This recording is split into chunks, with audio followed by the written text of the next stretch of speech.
Very good morning to all of you. Today I want to express explanation requires session 6 of module 5, and title of the module 1 is subsurface explorations. Course outcome is ability to plan and execute geotechnical site investigation program for different civil engineering projects. Subject title is applied geotechnical engineering and subject code is 18CV62 in 6 semesters of civil engineering department. Today I want to solve some numerical problem based on the theory explanation given in last 5 classes. How numerical problems are asked in university question papers and how to solve the problems. So let us see first problems, how problems are asked. Okay, problem number 1 is the following sizes of sampling tubes are available in the market: outer diameter in mm, inner diameter in mm, length in mm.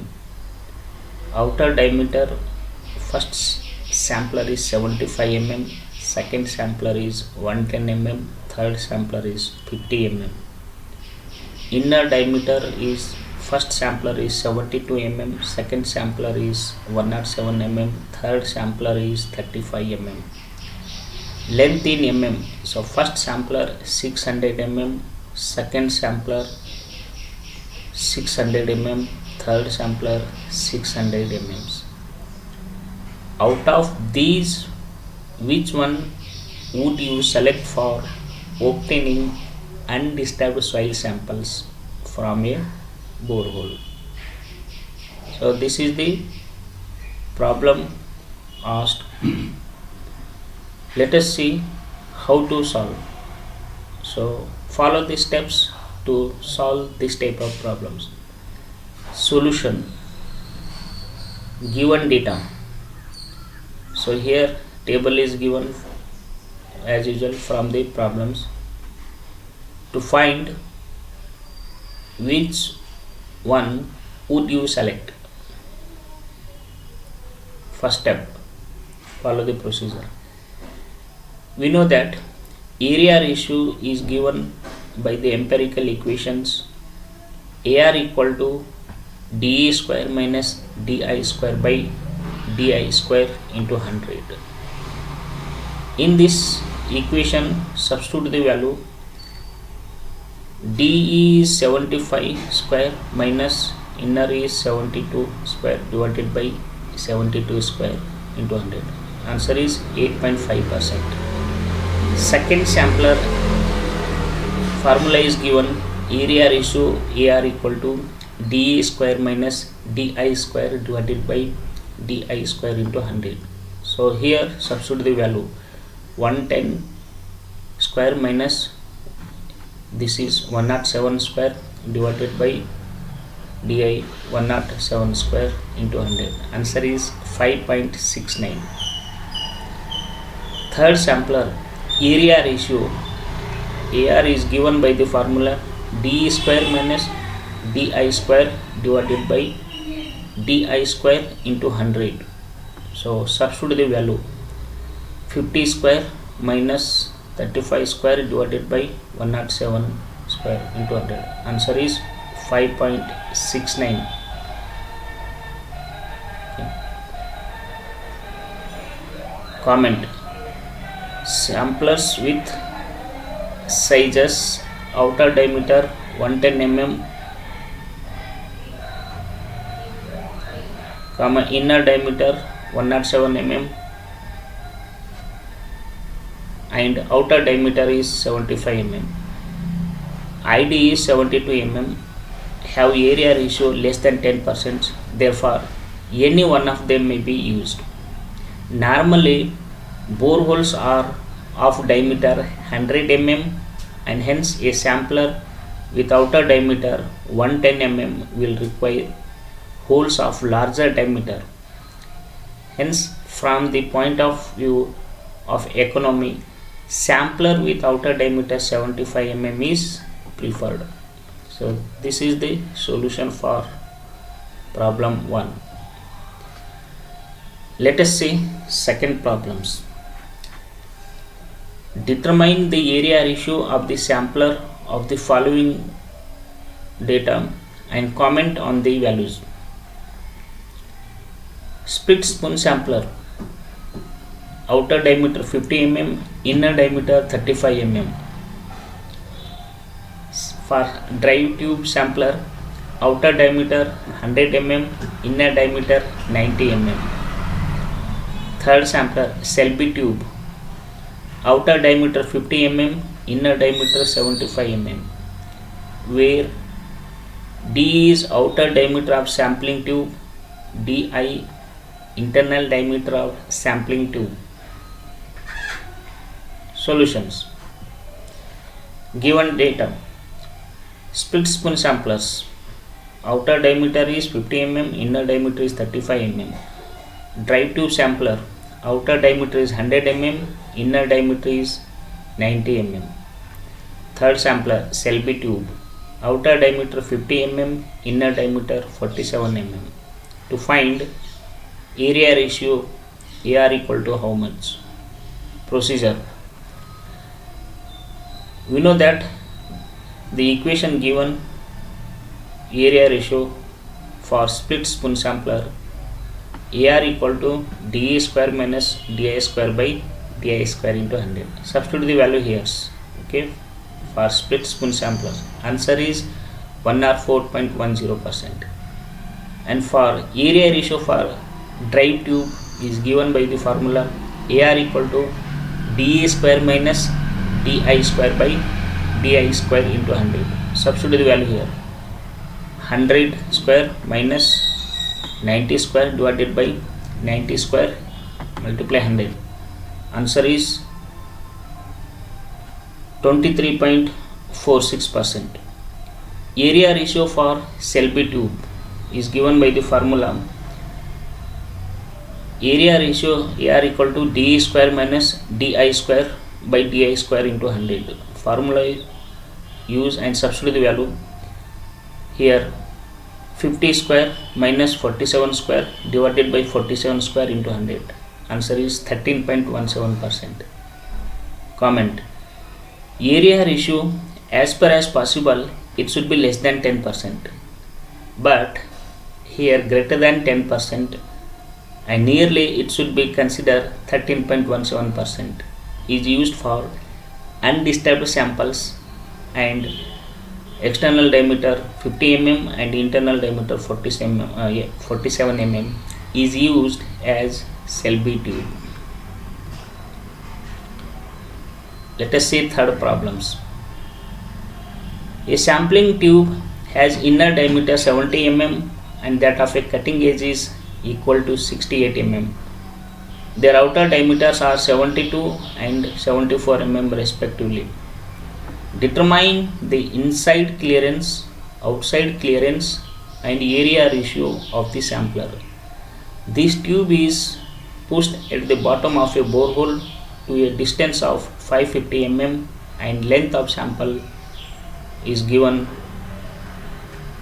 value, that is length of sample is 530 mm. Okay. Solutions. Given data: depth DCS is nothing but a DIC is equal to 70 mm and DC equal to DIC is equal to DI is equal to 68 mm, DE equal to 72 mm, DE equal to D0 equal to 74 mm, and next parameter is distance is 550 mm and length is 530 mm is given. So these are the given data in these problems. To find area ratio equal to how much?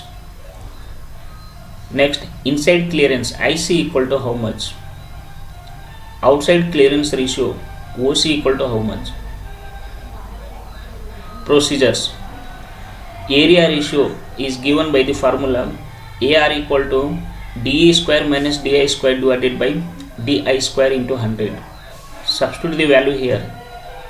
74 square minus 68 square divided by 68 square into 100. Answer is 18.425%. Inside clearance ratio is given by the equations ICR equal to DF DI minus DC by DC into 100. So answer, substitute the value here. This 70, DE is 68 by DC is 68 into 100. Answer is 2.94%. Outside clearance ratio OR equal to DO minus DC by DC into 100 into 100. In this formula, substitute the value. DE is 74 minus DC is 72 divided by 72 into 100. Answer is 2.77%. The recovery ratio is given by the formula length of the sample before withdrawal divided by penetration of sampler below the bottom of the borehole is given by the equation the recovery ratio L by H into 100. Now substitute the value here. L is 530 and H is 550. Multiply 100. Answer is 96.36%. So this is the solution for these problems. Let us see problem number 4. Given the following data from seismic refraction test, plot time versus distance and compute wave velocities V1, V2, V3 and thickness of first and second layers. Distance D1 is 30 meter, T1 is 0.1 seconds, D2 is 90 meter, T2 is 0.15 seconds, D3 is 210 meter, time T3 is 0.2 seconds. Solution. Given data, D1 is 30 meter, D2 is 90 meter, D3 is 210, time T1 is 0.1 second, T2 is 0.15 second, T3 is 0.2 seconds. To find V1, V2, V3 and thickness of first and second layers. So these are the solutions. Procedure. So here you follow the procedure. First step, you plot the graph, that is x-axis distance, y-axis time, and select the given points and locate on the graph sheets and draw this type of nature of graph. Then select T alpha and T beta is nothing but a T1 and T2 based on these dotted lines. See here. Okay. And second step, from the plot means from the graph, T1 is 0.05 seconds, T2 is 0.115 seconds. How these values came? So see, from where there is a curve is changed in its positions. Now this is T1 value, and where there is a peak points, then draw the straight lines passing the y-axis, and from this to this distance is T2, that is the value in seconds. Then step 3, velocity of wave in layer V1, velocity of wave in first layer, that is V1 is given by the equation D1 by T1. So here substitute the value. D1 is 30 and T1 is 0.1. So answer is 300 meter per second. Fourth step, velocity of wave in second layer, that is V2 is given by the equation D2 minus D1 by T2 minus T1. Substitute the value here. 90 D2, D1 is 30 divided by T2 is 0.15, T1 is 0.1. Answer is 1200 meter per second. For fifth step, velocity of wave in second layer, that is V3 is given by the equation D3 minus D2 divided by D3 minus T3 minus T2. Substitute value here.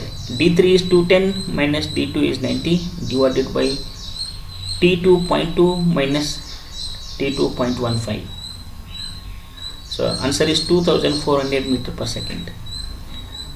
In step 6, given the equation sin alpha equal to V1 by V2. Substitute the value here. V1 is 300, V2 is 1200. That is 0.25. So then alpha equal to 14.47 degree. Step 7, sin beta equal to V2 by V3. Substitute the value here. V2 is 1200, V3 is 2400. Answer is 0.5. So therefore beta equal to 30 degree. Step 8, thickness of first layer is given by the following equations. Z1 equal to V1 small t1 by 2 cos alpha. Now substitute the value here. V1 is 300 into t1 is 0.075 divided by 2 times cos alpha is 14.47 degree. Now answer is 11.62 meters. Thickness of second layer is given by the following equations. Z2 equal to V2 times T2 minus T1 by 2 times cos beta. Now substitute the value here. V2 is 1200, T2 is 0.115 minus T1 is 0.075 divided by 2 times cos beta is 30 degree.